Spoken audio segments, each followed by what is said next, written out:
સુરેન્દ્રનગરના સાયલામાં ગેરકાયદેસર પથ્થરની ખાણ પર પોલીસના દરોડા। સુદામડા ગામની સીમમાં મોટા પાયે ચાલતું હતું ગેરકાયદે પથ્થરનું ખોદકામ। પોલીસે દરોડા પાડી સ્થળ પરથી 1.25 કરોડનો મુદ્દામાલ જપ્ત કર્યો। આગળની કાર્યવાહી માટે ખાણ ખનીજ વિભાગની ટીમને બોલાવાઈ। કોના આશીર્વાદથી ગેરકાયદે ખોદકામ ચાલી રહ્યું છે તેની તપાસ થશે।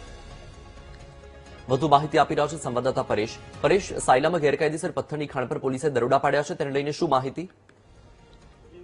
તો સાયલા તાલુકાના સુદામડા ગામની સીમ વિસ્તારમાં મોટા પાયે ચાલતું ગેરકાયદેસર ખોદકામ ઝડપી પાડ્યું હતું અને સાયલા પોલીસ દ્વારા આ કાર્યવાહી કરી હતી। જ્યારે વધુ કાર્યવાહી માટે ખાણ ખનીજની ટીમને પણ બોલાવવામાં આવી હતી અને આ જે ગેરકાયદેસર ખોદકામ ચાલી રહ્યું હતું તેની માપણી કરી અને નિયમ અનુસાર જે દંડકીય કાર્યવાહી છે તે પણ હાથ ધરવામાં આવશે।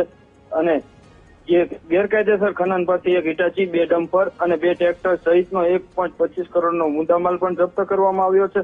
પણ અહીં સવાલ એ પણ ઉઠી રહ્યા છે કે આટલું મોટું ખોદકામ ચાલી રહ્યું હતું પણ ખાણ ખનીજ વિભાગ જેનો મહત્વનો વિભાગ ગણાય છે તેનું પણ ધ્યાનમાં કેમ ન આવ્યું તે મોટો સવાલ છે। જી બિલકુલ, માહિતી બદલ આભાર પરેશ।